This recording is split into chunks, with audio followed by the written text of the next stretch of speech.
Colosenses capítulo 1, verso 15, vamos a llegar hasta el 23. Dice, verso 15, Él, y te hago la referencia en el contexto, está refiriéndose a Jesús, es lo que hemos venido aprendiendo. Jesús es el autor de nuestra salvación. Jesús es el que entregó su vida por nosotros. Jesús es el que verdaderamente nos da una vida plena. En medio de tantos sinsabores que podríamos experimentar en esta vida, Jesús viene y nos rescata, no solamente del infierno, nos rescata de una vana manera de vivir, también dice la Biblia. Entonces, refiriéndose a Jesús, dice, verso 15, Él es la imagen del Dios invisible, el primogénito de toda creación, porque en Él, en Jesús, fueron creadas todas las cosas, las que hay en los cielos y las que hay en la tierra, visibles e invisibles, sean tronos, sean dominios, sean principados, sean potestades.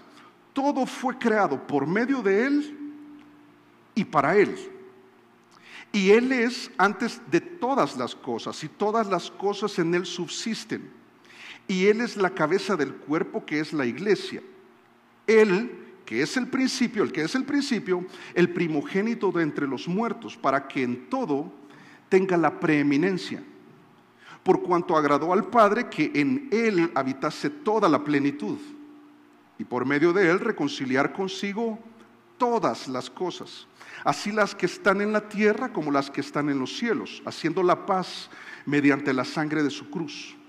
Y a vosotros también, que erais en otro tiempo extraños y enemigos en vuestra mente, haciendo malas obras, ahora os ha reconciliado en su cuerpo de carne, por medio de la muerte, para presentaros santos y sin mancha e irreprensibles delante de Él, si en verdad permanecéis fundados y firmes en la fe, y sin moveros de la esperanza del Evangelio que habéis oído, el cual se predica en toda la creación que está debajo del cielo, del cual yo, Pablo, fui hecho ministro.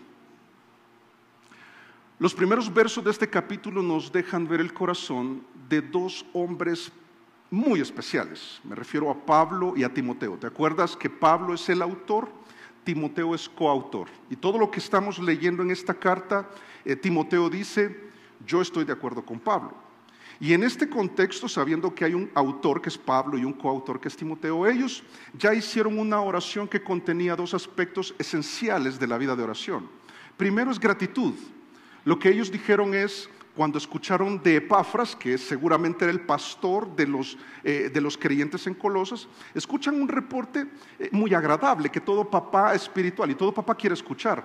Cuando te llaman del colegio y te dicen, quiero reunirme contigo para hablar sobre tu hijo, ¿de qué crees que se trata? Chino berriondo que hizo ahora, ¿verdad? Pero en este caso es un buen reporte, ellos van bien. Y lo emocionante es que al escuchar que van bien, ellos dan gracias. Y dan gracias de algo específico. Dan gracias porque el evangelio que fue escuchado por ellos, que fue creído por ellos, ha llevado un fruto. Y aprendimos que eso sucede cuando el evangelio llega a tu vida. Hay un cambio, hay un impacto en el que tú te alegras por el esposo que llegó a Cristo. La esposa dice, Señor, te doy gracias, ¿verdad? Transformaste a Godzilla. O sea, o el esposo que dice, Señor, ya se transforma a mi esposa también que lo necesita, o a los hijos, y todos damos gracias. Ok, Pablo y Timoteo dieron gracias, pero luego dentro de su oración, esto lo aprendimos el domingo anterior, ellos agregan algo a su oración que debería estar en todos nosotros: gratitud, pero también petición. ¿Y te acuerdas qué era lo que pedían? Los que pusieron atención, ¿se acuerdan? No, mentiras. ¿Se acuerdan que pidieron? Señor, yo lo que te pido para mis hijos espirituales que van bien es que sigan bien. Y para que sigan bien, Señor, te pedimos que podamos todos comprender tu voluntad. Porque en la vida no todo va a ser color de rosa, no todo va a salir como queremos, pero cuando eso suceda, que al menos, Señor, podamos comprender tu voluntad para saber cómo resolver. ¿Te acuerdas de sabiduría e inteligencia? ¿Te acuerdas que vimos la inteligencia espiritual, además de la matemática, yo no sé, ¿verdad?, la gráfica o otras? Que tengamos la inteligencia para resolver y para seguir adelante en la vida. Pero entonces en el verso 10 menciona algo más. Dice en el verso 10 de Colosenses 1, solo para introducirnos, para introducirnos a nuestro texto hoy y entender por qué de repente Pablo empieza a hablar de Él es, y empieza a hablar de Jesús, como si abandona el tema, pero en realidad no, por lo que dice verso 10. Dice, para que andéis como es digno del Señor, agradándole en todo, llevando fruto en toda obra y creciendo, ¿en qué? En el conocimiento de Dios. Ok.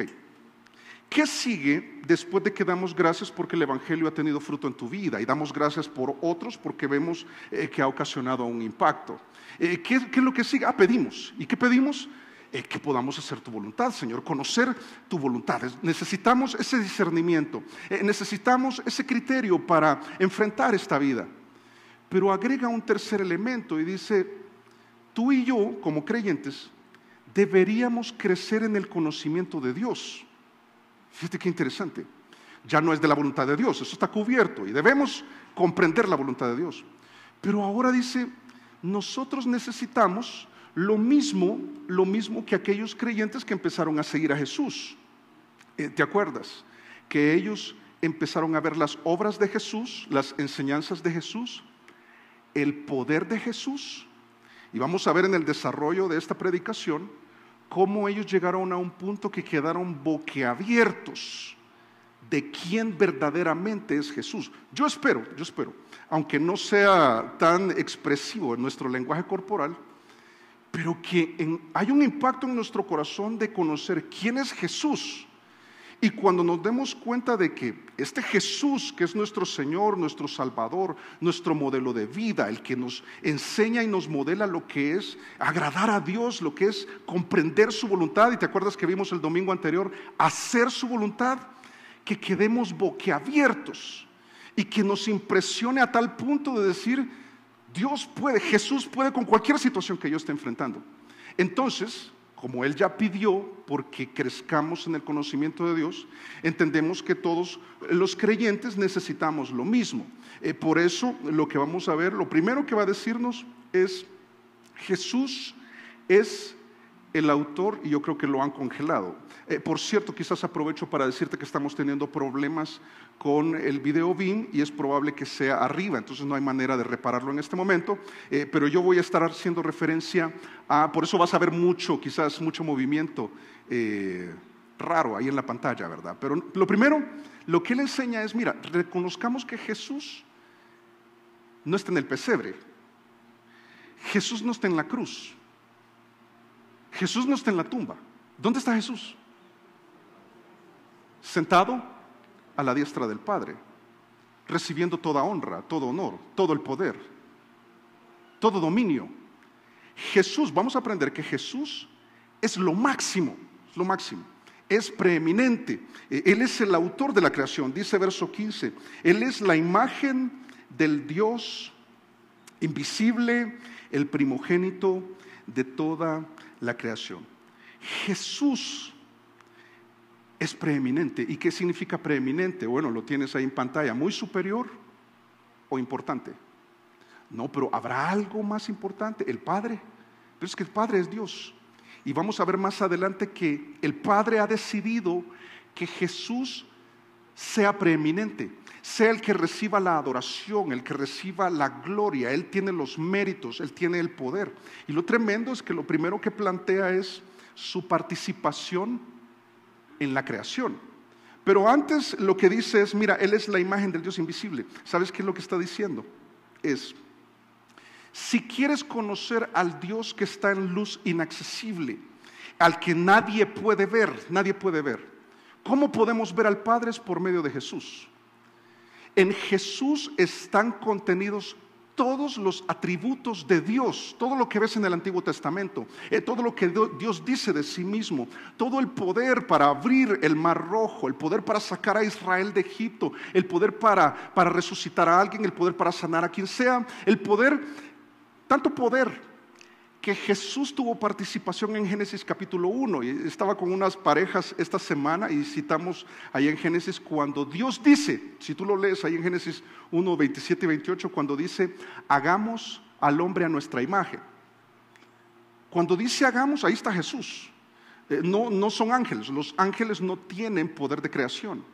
Pero Jesús tuvo una participación tan grande, tan completa, que todo lo que existe el día de hoy es gracias a Él. Eso es lo que va a plantear más adelante. Pero también está diciendo, el Hijo, ver al Hijo es ver al Padre. Es como cuando el hijo varón se comporta de cierta manera y entonces la esposa le dice, igualito usted, igualito, todo lo malo, ¿verdad? Todo lo malo.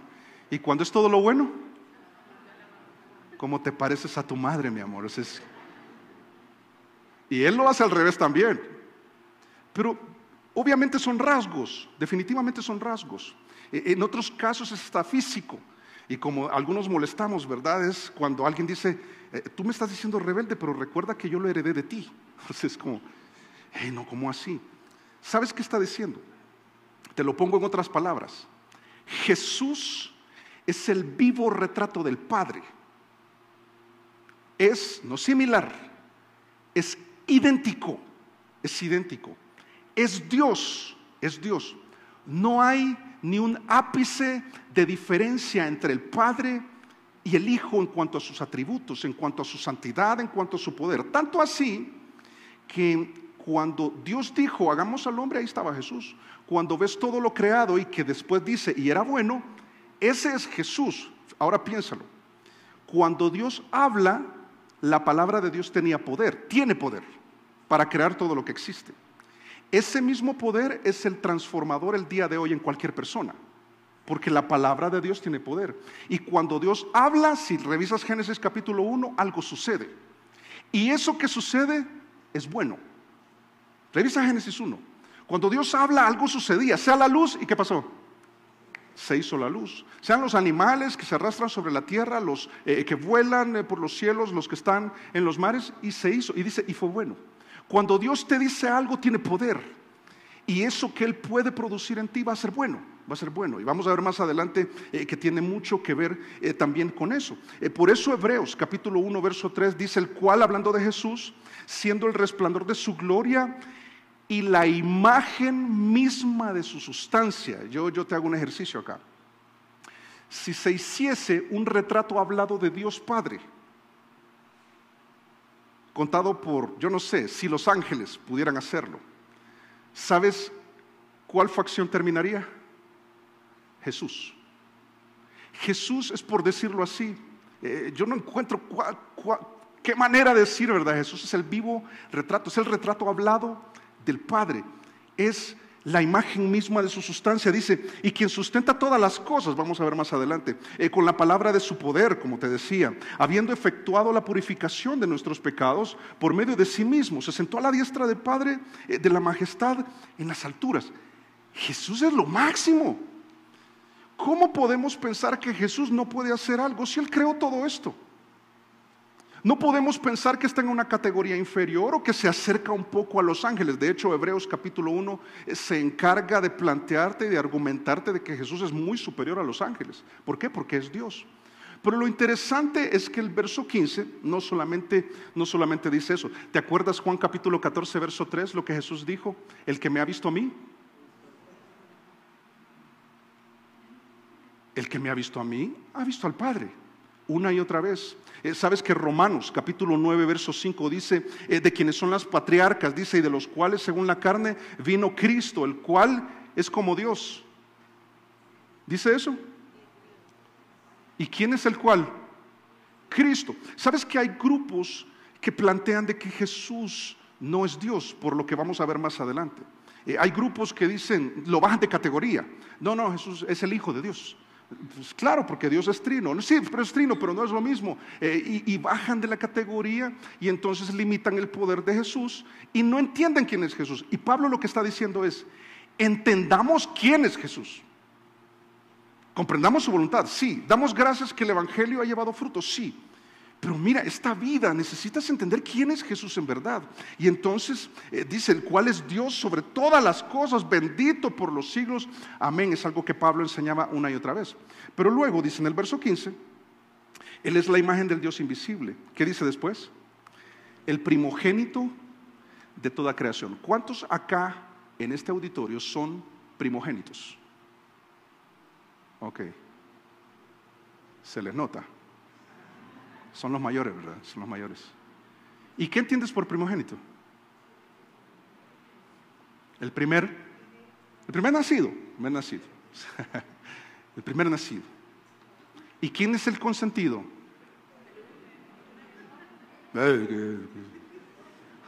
Está con amargura, ¿verdad? Es como, yo soy el primogénito, pero a mí no me dan el doble de porción como la Biblia asegura.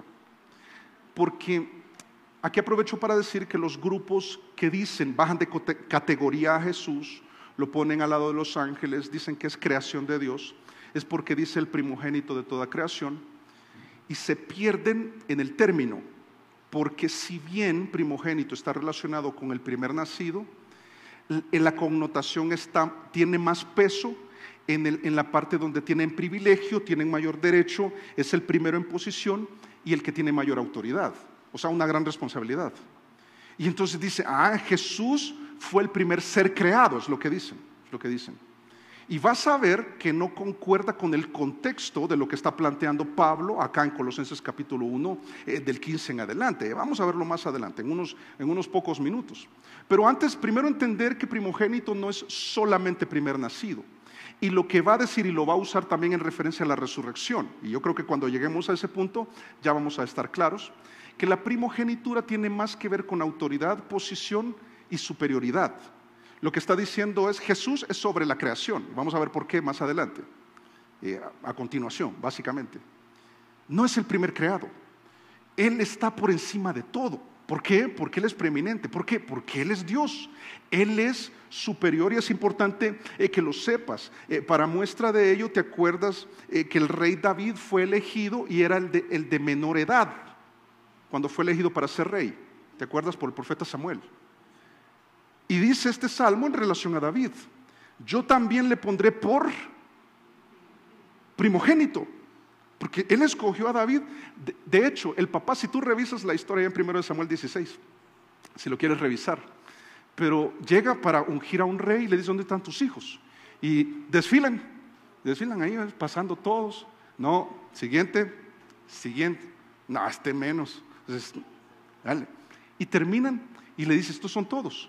E Isaí dice, me queda el menor, pero el menor, inmaduro es. Y tremendo, porque Dios lo elige por medio del profeta y él vino a ser el rey. Y dice este salmo, yo también le pondré por primogénito, el más excelso de los reyes de la tierra. O sea, lo saca de ahí atrás, lo pone aquí adelante, lo pone muy en alto, por primogénito. Pero ¿te acuerdas de Jacob? ¿Era él el primer nacido? Pero en su picardía, que de hecho su nombre significa pícaro, ¿alguien se llama Jacob? No lo diría, ¿verdad? No lo diría. Pícaro suplantador, y le robó la primogenitura. Y obtuvo la primogenitura con picardía. Y Dios tuvo que tratar con él, lo transformó, le cambió el nombre y cambió su vida más adelante. Pero entiendes que el primogénito de toda la creación no está diciendo el primer ser creado. Y vamos a ver, después lo une perfectamente y claramente. Está diciendo Jesús, mira, Jesús es más importante que todo lo que consideras importante. Jesús es más importante que el aire que respiras. Jesús es más importante que tu trabajo. Jesús es más importante que ciudades enteras y edificios que cuestan millones o trillones de dólares. Jesús es más importante que la economía mundial. Jesús es más importante que la capa de ozono. Jesús es más importante que este planeta entero junto. Y contabilicemos cuánto hay de plata acá. Jesús es más importante. Jesús es más importante que el universo. Y lo va a plantear. Ya vamos a entender por qué decir todo eso de Jesús. Tiene total sentido, porque Él es Dios, Él es preeminente. Y vamos a ver un poquito de física acá. No soy experto, tuve que leer al respecto. y consultar y rebotar un poco algunas ideas. Pero dice, verso 16, ¿por qué? ¿Por qué Él es el primogénito de toda la creación? ¿Por qué Él está por encima de todo? ¿Por qué podemos asegurar que es Dios? Dice, porque en Él, si te gusta la gramática, el en es un indicativo locativo, en Él. ¿Y eso qué significa? No sé, pero se oye chévere. O sea, no, sabes, el indicativo locativo lo que va a hacer es poner el dedo en el origen de todo, lo que la ciencia tanto ha querido encontrar. Eso es lo que hace este indicativo. Jesús es el origen de todo. Desde Jesús parte todo, porque Jesús ya existía antes que existiese todo lo que vemos el día de hoy. Jesús está antes de todo lo creado, por eso Él tuvo participación activa en la creación. De Él procede todo, Él es el origen de todo. Cuando la ciencia trata de explicar el Big Bang, entonces van y llegan a las partículas más pequeñas de la materia, que dicen que la materia no desaparece, ¿verdad? No se crea, no desaparece, sino que solamente se transforma. Pero entonces han querido indagar y han llegado hasta lo más pequeño, y entonces ahí se originó la vida. Todo lo que existe ahora fue de la explosión de aquello pequeñito, ese núcleo, de ese átomo, de todo ese movimiento, toda esa energía liberándose y empiezan. Sí, pero ¿quién creó ese átomo? No, pero muy pequeñito. Ok, pero alguien tuvo que hacerlo. ¿Quién lo colocó allí? Y vas a ver que ahí está Jesús, en lo más ínfimo y en lo más grande. Es lo que va a plantear a profundidad Colosenses acá. De Él procede todo, debemos entender. Y también lo que va a decir es, mira, y si todas, porque en Él es el origen de todo, fueron creadas todas las cosas. Me encanta porque dice, las que hay en los cielos y las que hay en la tierra, visibles e invisibles. Es decir, las invisibles, las que están en los cielos, las visibles, las que están en la tierra. ¿Y qué cosas? Dice, sean tronos, sean dominios, sean principados, sean potestades. Todo fue creado por medio de Él y para Él. Ok. Piensa en todas las autoridades y su poder de decisión. Piensa en el CEO de la empresa, o piensa en tu jefe, piensa, yo no sé, en alguien que tú consideras, uy, la firma de ese man tiene poder. Y ese man soy yo. A mí me piden la firma de todo, hermano. A ver. Ok, Jesús está arriba. Pero ¿y del presidente? ¿Y de la ONU? ¿Y de los reyes, que eran la autoridad máxima, superior? No tenían que consultar nada. Que todos ellos, superior a los ángeles, porque dice visibles e invisibles, es toda la jerarquía de los querubines, los serafines, arcángeles, ángeles. Jesús está arriba. Toda la jerarquía en la tierra. Piensen en los presidentes a través de toda la historia, esos grandes ejércitos. De hecho, dice la Biblia en Apocalipsis que los ejércitos se van a juntar a una, van a unir sus fuerzas contra Jesús. Y entonces ahí se ve el Armagedón del que habla Apocalipsis, ¿verdad? Y entonces van a estar ahí con toda su fuerza. Y dice que descendió fuego del cielo y los mató a todos. Porque Jesús solo tendría que chasquear sus dedos. Porque es superior. Él tiene poder. Él es superior en autoridad. Si algo pasa en tu vida, no es porque se le escapó. Él es, por ser superior a todo, está en control de todo. ¿Estás de acuerdo? A veces se nos olvida quién es Jesús. Y pensamos que todo lo que estamos viviendo es porque Dios, ¿y dónde estás? Pero y yo no te importo. Vamos a ver cuánto le importa. Así que mira, vamos a ir poco a poco y cada vez profundizando un poquito más. Pero dice locativo, el indicativo locativo dice, de Él procede todo. Entonces Él es el dueño de todo. Y de mi carro. Pero ese está mi nombre, hermano. Pero es de Él. Ya voy a revisar. O sea, va a estar a nombre tuyo, pero no lo vas a tener eternamente. Todo lo que tienes es por un momento. Es por un momento. Y a veces somos tan aprehensivos con las cosas, ¿verdad? Pero mira, Jesús está por encima de cualquier circunstancia. Dice al final, usa otro indicativo, solo que ahora no es locativo, es instrumental. Dice, todo fue creado, ¿qué dice? Si me sigues, por medio de Él y para Él. A Él le pertenece todo, porque Él lo hizo, de Él es. Jesús tiene derecho a todo. Él es dueño de todo por dos razones. Por orden creacional. Es que si yo hago una pintura, digamos que yo pinté esto, ¿quién lo hizo? Alex, yo. ¿Quién es el dueño? El que lo hizo. Una pintura sucedería igual. Pero también tiene derecho de redención, que es lo que va a tratar más adelante. Le perteneces, aunque algunas personas vivan como si no, ajenas a Jesús, ignorando quién es Jesús, preocupándose por olvidar quién es Jesús, afanándose, dando prioridad a la creación antes que al creador, que es la acusación que se hace en el argumento de Romanos capítulo 1, donde dice las civilizaciones se olvidaron de Dios y empezaron a adorar reptiles, formas humanas, ídolos, y se olvidaron de Dios. Porque olvidaron quién es Jesús. Él es el origen de todo. Él es por decirlo así, el instrumento. Sin Él, todo esto no existe. Todo esto no existe. A Él le pertenece todo, pero también Él precede a todo. Dice verso 17. Y Él es antes, ahora sí es cronológico. Ya habiendo aclarado el tema del primogénito superior, es calidad, ahora lo coloca cronológicamente en nuestras mentes finitas, porque Dios está por encima del tiempo, que esto abruma la mente definitivamente. Dice, Él es antes de todas las cosas, y todas las cosas en Él subsisten. Cuando vuelvas a iniciar tu lectura de la Biblia y leas Génesis 1:1 y veas, en el principio creó Dios, antes de ese principio estaba Dios. Porque en el principio creó Dios. Ahí estaba Jesús. Que se te quite de la mente que Jesús empezó a existir hace unos 2000 años cuando nació de María siendo virgen.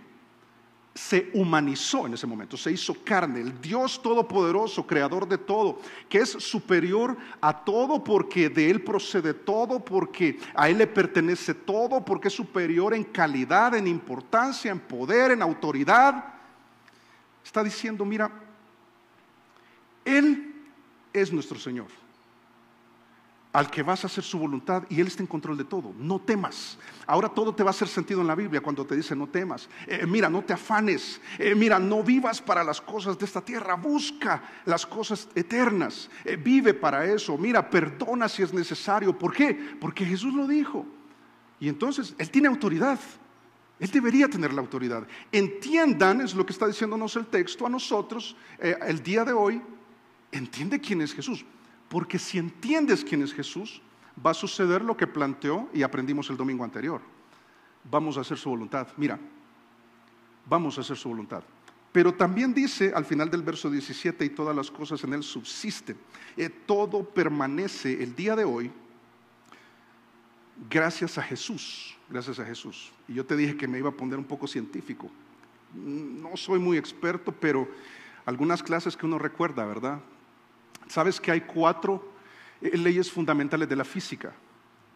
Como todos saben, como decía Julio Contreras, yo me acuerdo que teníamos reunión con nuestro pastor, y él es muy culto, entonces él decía, como todos saben, el problema de esta situación es la urdimbre.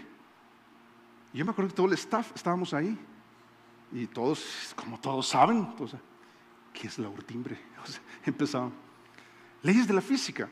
4 fuerzas que a una le llaman la fuerza débil, la que más entendemos y vemos es la gravitacional, la otra que se llama la electromagnética, que también, ¿te acuerdas de los imanes? ¿Cómo funciona la fuerza electromagnética?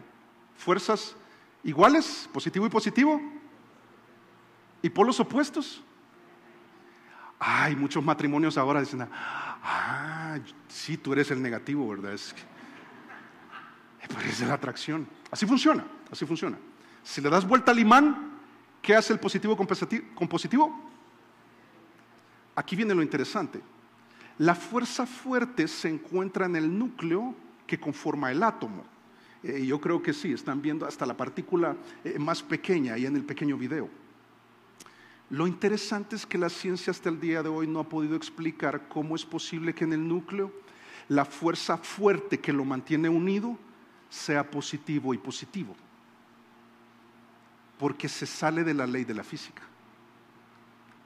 Ahora, Pablo está respondiéndole a la ciencia esa pregunta: ¿quién mantiene unido ese núcleo, fuerza fuerte, positivo con positivo, que la ciencia no comprende?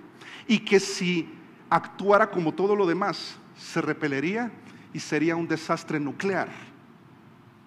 ¿Sabes qué? Esta parte física me hizo pensar en textos como en 2 de Pedro 3, que habla de que los elementos serán desechos cuando Él ejecute juicio, porque solo tiene que tocar el átomo y producir una fusión, que es lo que sucede en el Sol. En la bomba atómica lo que sucede es una fisión, división de partículas; en el Sol, unión de partículas, y todo es un tema físico. La del Sol es energía limpia, la fisión deja radioactividad. Pero el punto es este: ¿quién sostiene todo de manera que no se caiga? Porque si eso se rompe, si el núcleo se rompe de toda la materia, nos volvemos nada. Ahí sí, miren la expresión. ¿Y cómo estás? Vuelto nada, vuelto nada. No estamos vuelto nada. Jesús, todo subsiste porque Jesús lo mantiene unido. ¿Sabes que la palabra subsiste? Si vas a la etimología de la palabra, ¿sabes qué significa?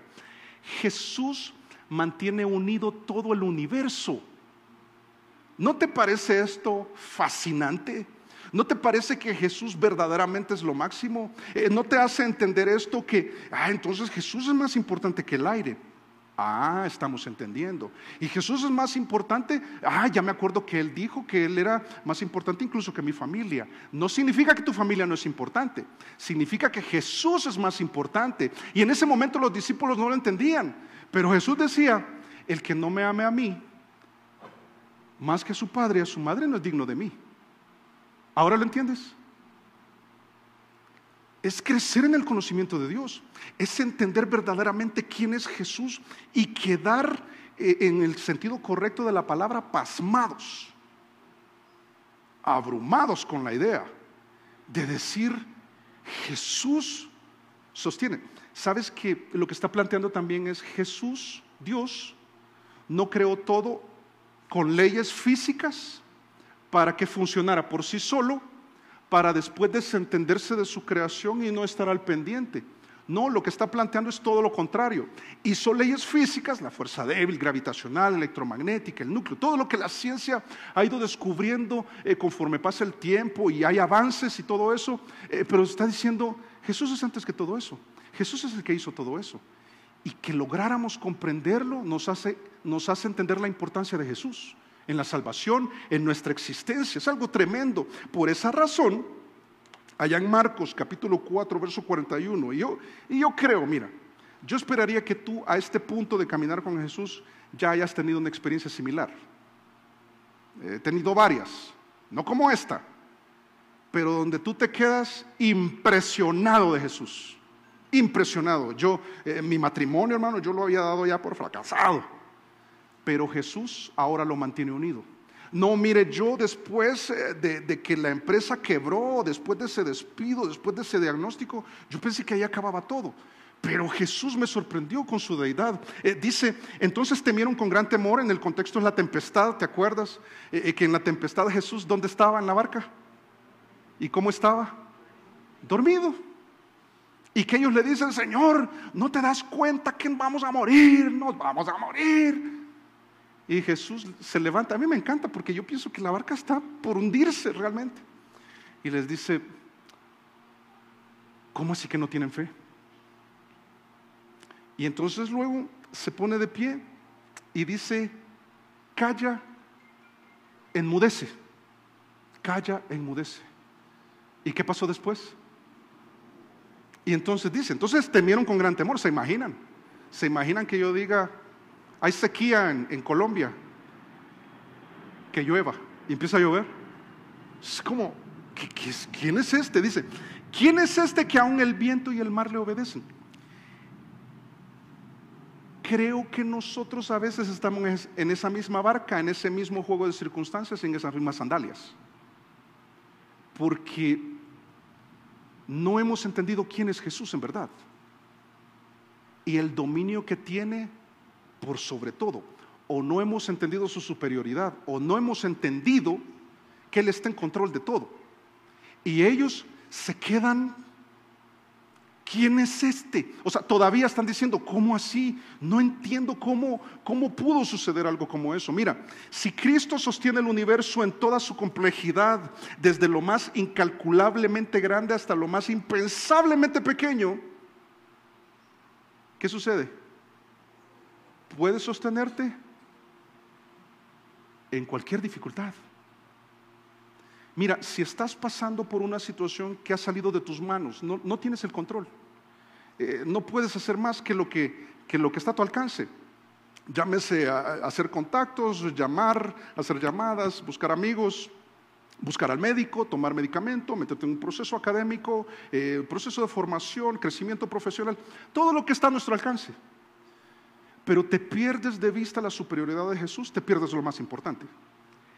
Jesús es superior, y si Él es superior está en control de todo. Pero no solamente eso, entender algo más, que Jesús es más importante que todo.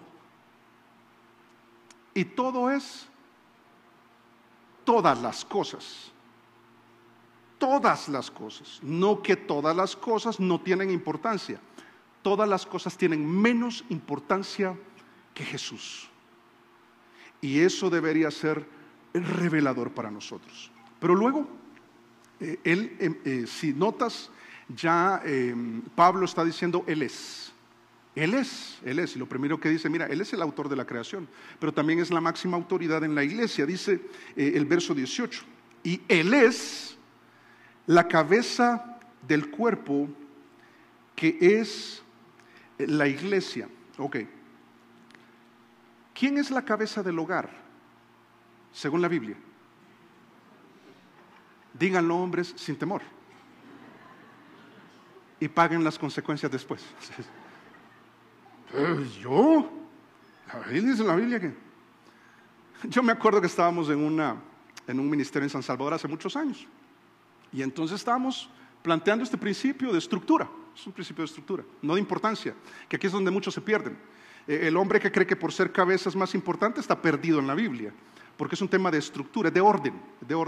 Y el día que la mujer se siente menos importante dentro de esa estructura, se ha perdido, porque no es un tema de importancia, es un tema de orden.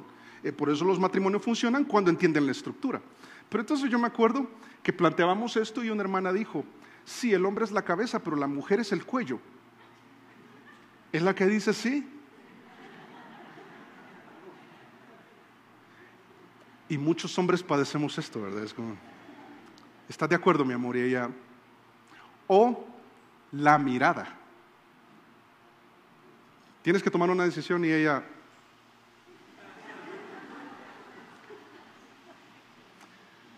como dicen, yo en mi casa tengo la última palabra. ¿Cuál es? Sí, señora. Sí, señora, sí, señor. ¿Sabes? Con Cristo no es así. Con Cristo no es así. Porque lo que está planteando es superior a todo es todo.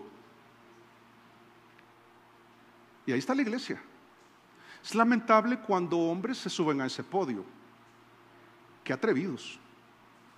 Pero la máxima autoridad es usted, hermano. Uy, no. Dios me ha dado un privilegio, y te ha dado privilegio a ti que eres cabeza de hogar, y a ti, mamá, que está sobre tus hijos, o a una jefatura. Uy, qué bueno, qué bueno.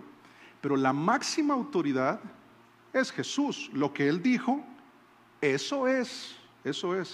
Algunos lo que hacen es estirar un verso, sacarlo de su contexto para darle el sentido que les conviene y entonces manipular masas.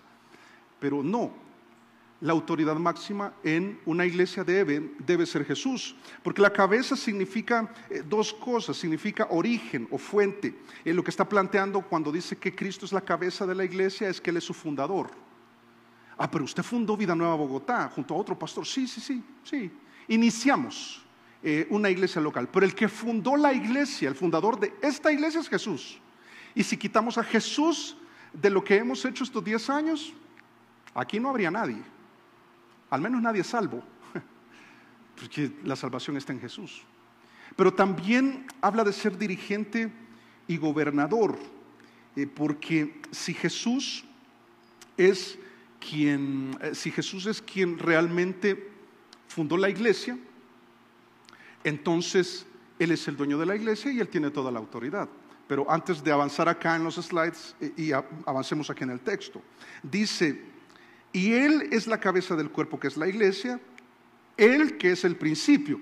Ok, notas que tiene un acento la primera E. Él que es el principio, ¿sí? Esa palabra significa el principal. Podríamos traducirlo Jesús siendo el principal. Ahora entendemos por qué, es la máxima autoridad en la iglesia.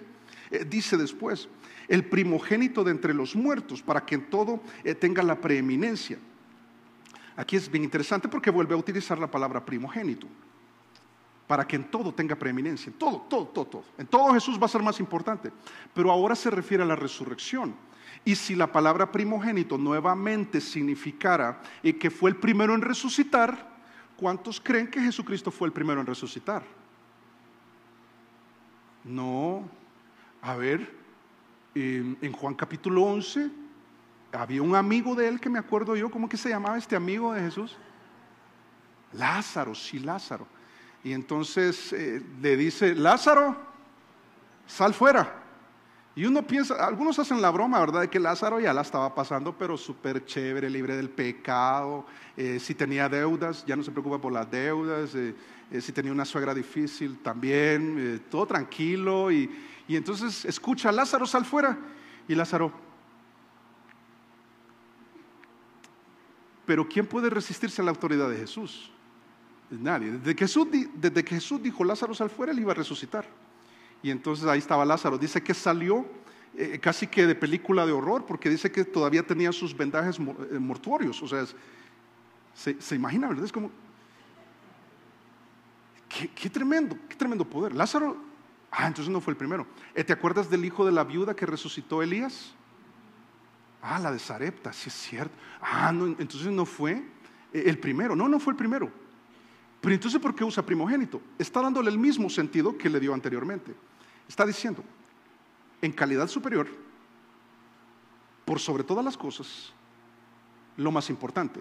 Está diciendo, la resurrección de Jesús es la resurrección más importante y más determinante para la iglesia, de la cual Él es la cabeza. ¿Sabes? Por eso yo te mostraba antes, ahí en Juan capítulo 10, verso 17, lo que hizo Jesús. Dice, por eso me ama el Padre, porque yo pongo mi vida. A mí no es que me mataron porque no me pude defender. Yo ofrecí mi vida. Me crucificaron porque yo lo permití. Y porque el Padre lo permitió. Pero era la voluntad del Padre. Yo le dije al Padre, ¿se acuerdan que Él oró? Señor, si es posible que no, pero que se haga tu voluntad y no la mía. Y se hizo su voluntad. Yo morí en la cruz porque yo puse mi vida. Y saben, yo no necesito que nadie me resucite, porque dice, yo pongo mi vida, ¿para qué? Para que alguien me la dé de nuevo. Qué impresionante. Está diciendo, frescos, yo voy a ofrecer mi vida para salvarlos, voy a derramar mi sangre, pero luego de que muera, frescos, al tercer día voy a volver a vivir, voy a volver a tomar mi vida y me voy a revelar a ustedes ya resucitado, y entonces se consuma toda la obra redentora de Jesús para salvarte a ti, para sacarte de una vida vana y para que entiendas que Él es superior a todo, es lo más importante que todo y puede con todo. No hay nada que se escape de su capacidad, es impresionante. Por eso en 1 Corintios, si te interesa saber detalles sobre cómo va a ser la resurrección, hermano, y en el cielo todo vamos a ser ojiazules y rubios. Si eso fuera así, no me van a reconocer.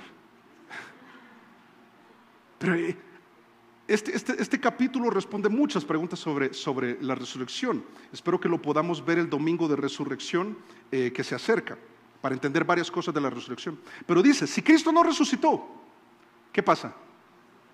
Vuestra fe es vana. Aún están en vuestros pecados y tienen un problema grave si eso es así. Pero somos salvos porque Cristo resucitó. Y por cuanto Cristo resucitó, Él es de superior calidad. Él es lo más importante. Él es superior a todo. Él es lo más importante. Él es el Todopoderoso. Él es Dios. No creas que hay límite alguno para Jesús. Jesús es la máxima autoridad de la iglesia porque Él la fundó como nadie más puede hacerlo. Padeció, murió y resucitó. No coloques en ese podio a ningún hombre, a ninguno. Pero yo doy gracias a Dios por la vida de... Qué bueno, hazlo, dale gracias a Dios. Dios lo usó. Pero al lado de Jesús, nadie puede compararse. Y aquí viene ya y se dirige a nosotros los creyentes. Porque si Él es el autor de la creación y es la máxima autoridad de su cuerpo, que es la iglesia, Él es el adecuado para cambiarnos. Mira, ahí Colosenses capítulo 1, verso 20, dice: y por medio de Él reconciliar consigo mismo todas las cosas, así las que están en la tierra como las que están en los cielos, haciendo la paz mediante la sangre de su cruz. Ahí está la forma en que Él lo hizo. Y todas las cosas es esta creación que dice la Biblia, que gime a una por el pecado que está ahí, que más adelante Apocalipsis dice que van a haber cielos nuevos y tierra nueva, hablando de reconciliar todas las cosas con Dios para que vuelvan al estado en el que estaban allá en Génesis 1 y Génesis 2, antes del pecado. Eso es lo que está diciendo. Pero luego en el verso 21 dice: y a vosotros también, ¿a vosotros también qué? ¿Os reconcilió? ¿Os reconcilió? Dice: y a vosotros también, que erais en otro tiempo, ¿el qué? Extraños. No, miren, otro tiempo no. Fíjese que mi hijo todavía es extraño, ¿verdad? O mi esposa es extraña. No, mis papás, mis amigos son extraños. ¿Sabes que el término que está usando es ajeno? Extraño. Es alguien que tú no conoces. Es que cuando te encuentras al compañero del colegio que era gordito, pero se puso a dieta, se hizo atleta, se hizo rubio, salió barba, y te encuentra 30 años después: Alex, ¿qué más? Yo, ¿y este loco quién es, verdad? No sé, ¿a cuánto les ha pasado eso? A mí me ha pasado. Sean sinceros, ¿no les ha pasado? Qué chévere. A mí sí, un par de veces, y yo digo, ¿quién es este loco, verdad? Es como, y si me reconoció es porque estoy igual de feo, ¿verdad? Es como...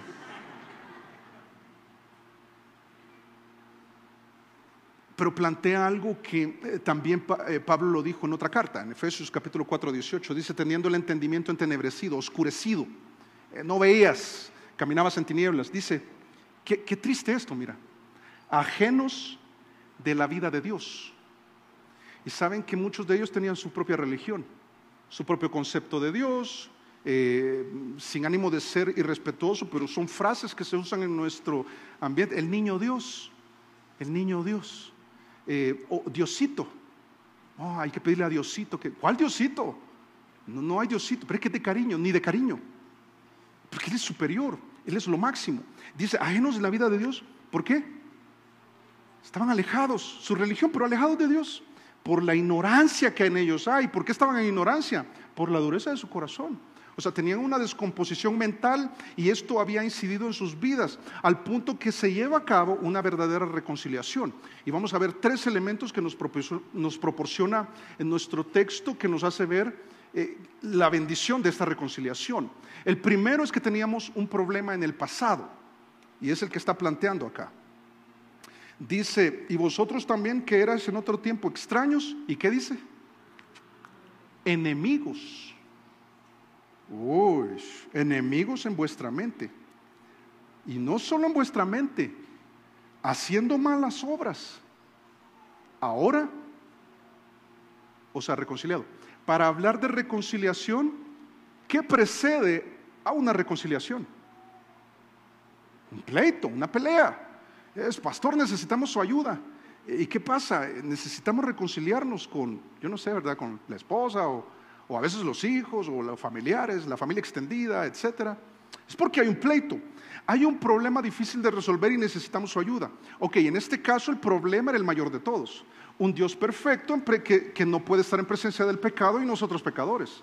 Y lo que está diciendo es, Cristo hizo todo lo que se necesitaba, que Dios podía hacer para que nos reconciliáramos con Él. Pero tú sabes cómo funciona. Dentro de los dos que están enemistados, este dice, yo ya pedí perdón, yo ya reconocí mi falta, solo que Dios no tiene ninguna falta que reconocer. Él lo que tiene que hacer es proveer los recursos para otorgar el perdón. Pero después de otorgar el perdón, la persona que ha sido el ofensor tiene que decir, el problema aquí soy yo. Es que mi actitud es el problema. Mi forma de pensar que incide en mi forma de actuar. Y me vuelve una persona complicada. ¿Qué problema soy yo? Y entonces tiene que haber reconciliación. Las dos partes. Está diciendo, Dios ya lo hizo todo para que estemos reconciliados con Él. Pero ahora tienes que tú reconocer que existe ese problema. Y entonces lo que dice acá, dice, haciendo malas obras, ahora os ha reconciliado, y dice verso 22, en su cuerpo de carne. ¿Por qué? Yo me hice la pregunta al estar estudiando este texto, yo digo, ¿por qué de repente mencionar en su cuerpo de carne? Está diciendo, en su cuerpo. Su cuerpo fue el que Él expuso su vida y su cuerpo sangró. Su cuerpo físico fue colgado en un madero. Su cuerpo muerto fue colocado en un sepulcro. Y ese cuerpo fue transformado y Él resucitó. Su cuerpo, dice, en su cuerpo de carne, por medio de la muerte, para presentaros santos y sin mancha e irreprensibles delante de Dios. Mira, qué tremendo, porque la reconciliación no solo nos hace pensar en un problema que teníamos en el pasado, que era condenación eterna por estar en pecado. Esto es emocionante porque también implica una perfección en el futuro. Es que tú y yo, a razón de lo que Cristo hizo, superior a todo, que logró cambiar nuestra realidad y nuestro destino eterno, hace que ya no te preocupes para el momento en que tienes que presentarte delante de Dios. Fíjate, porque el concepto que está contenido acá, mira, si le pones atención a la gramática, no tiene comas, ni punto y coma, ni puntos, menos. Es un solo concepto. Dice, para presentaros santos y sin mancha e irreprensibles delante de Él. ¿Cuál es el concepto común de estas tres cosas? Es perfección. Es que cuando llegues a la boda, te imaginas llegar a una boda y justo antes de la ceremonia, una mancha. Uy, qué difícil, ¿verdad? Una mancha, la mancha del pecado. Dice, tranquilos, pero yo tengo manchas, yo tengo pecado y a mí me da miedo presentarme delante de Dios. No te preocupes, Cristo te limpió. Y la obra que Cristo hizo es tan completa, tan superior, que no tienes que preocuparte por eso. Dios ya la limpió. Pero dice irreprensibles. ¿Sabes qué irreprensible es? Delante de un juez, estando delante de un juez en un tribunal, cuando en una situación en la que no se te puede achacar nada, no se te puede acusar de nada. Es como el día de hoy, si tú te presentas a un tribunal y dices, revisen mi historial crediticio, revisen mis finanzas, mis cuentas bancarias, revisen lo que te piden en los trabajos, algo policial, un récord policial, pasado judicial. Ok, ese es el término acá, pasado judicial. Y entonces, sí, pídanlo. Y entonces, bueno, listo. Entonces, usted es Francisco, el matemático. Aquí tiene, ¿ya sabe cuántas multas tiene? No, ninguna. ¿Sabes? Está diciendo que lo que Cristo hizo por nosotros nos pone en una situación tan favorable que cuando estés delante de Dios y has puesto tu fe en Cristo, no te preocupes, serás perfecto. ¡Qué bendición! Dice la esposa, ¿verdad? O dice el esposo. O sea, ¡qué bendición! Aquí somos perfeccionados, allá seremos perfectos. Pero entonces después habla de algo interesante y con eso cierra el texto. Problema en el pasado, ya no más. Una perfección en el futuro. Pero los que tienen esto, que han sido reconciliados con Dios, van a tener una permanencia en el presente. Dice verso 23, si en verdad, otra vez gramática, este sí no es condicional, es causal. No es, si hacen esto, entonces lo anterior es. No, a razón de lo anterior es por esto, dice, y vas a ver que se entiende, dice, si en verdad permanecéis fundados y firmes en la fe, y sin moveros de la esperanza del evangelio que habéis oído, el cual se predica en toda la creación que está debajo del cielo, del cual yo, Pablo, fui hecho ministro. Hay iglesias, pastores, doctrina que enseña que solamente el que persevera hasta el fin, ese será salvo. Y citan un texto en Mateo 24.